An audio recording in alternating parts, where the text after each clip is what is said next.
Hello viewers, welcome to Banita Dipti explores. आरंभ करुच्ची Odia short essay विश्व महिला दिवस। समय नष्ट न करी भिडियोटी आरंभ करिबा। आंतर्जातिक महिला दिवस मार्च 8 तारिख रे पालन करा जाए। पुरुष स्त्री मध्यरे चिरकालरू रही आसीथिबा लिंग भित्तिक भेदभावर सफल मूलोत्पाटन करिबा तथा समानता सृष्टि करिबा एही दिवस पालनर मूल लक्ष्य। महिला मानंकु सुरक्षा देबा पई इंग्रेज मानंक अमलरू अनेक संस्कार धर्मी पदक्षेप ग्रहण करा जाइछि। मात्र किछि कुसंस्कार एबे मध्य समाज को कबलित करी रखिछि। कन्या भ्रूण हत्या हेउ बा यौतुक जनित हत्या हेउ बा दुष्कर्म जनित निर्यातना हेउ सबुठी नारी निर्यातित हुए।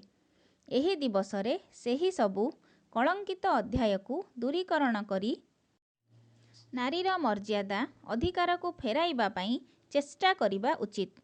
सांप्रतिक कालरे नारी माने शिक्षा, स्वास्थ्य, महाकाश विज्ञान, राजनीति, समाज सेवा, गवेषणा प्रत्येक क्षेत्र रे पुरुष सह कांध मिलाई तथा केतेक क्षेत्र रे पुरुष को पछरे पकाई आगकू आसीछंती। आंतर्जातिक महिला दिवस प्रथमे 1909 मसीहारे जातिसंघ द्वारा पालन हेबो बोली घोषणा होइथिला। एही दिन स्त्री लोक माने विभिन्न सभा समिति, रैली इत्यादिर आयोजन करिथांती। महिला सशक्तिकरण संस्था मानक द्वारा विभिन्न प्रकार प्रतियोगिता, क्विज, भाषण तथा स्लोगान आदिर आयोजन करा जाइथाए।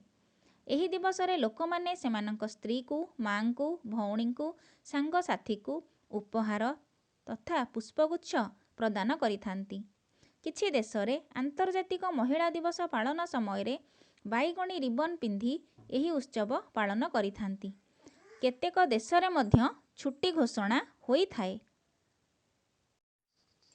वर्तमान आम भारत रे सरकारी स्तर रे नारीर सुरक्षा पाई समान मजूरी आईन, वेश्यावृत्ति आईन, प्रसवकालीन सुविधा, बेटी बचाओ बेटी पढ़ाओ, सुकन्या समृद्धि और महिला कमिशन द्वारा नारीर स्थिति को, अधिकार को, मर्यादा को सुदृढ़ करा जाउची। एथिपाई प्रत्येक जनसाधारण सचेतन हेबा उचित। वीडियो भल लागिले एहाकु लाइक करंतु। चैनल रे नुआ थिले एहाकु सब्सक्राइब करी बेल बटन को प्रेस करंतु, जहा फଳରେ मु नुआ वीडियो अपलोड कले आपण मानंकु नोटिफिकेशन मिलि जिवो।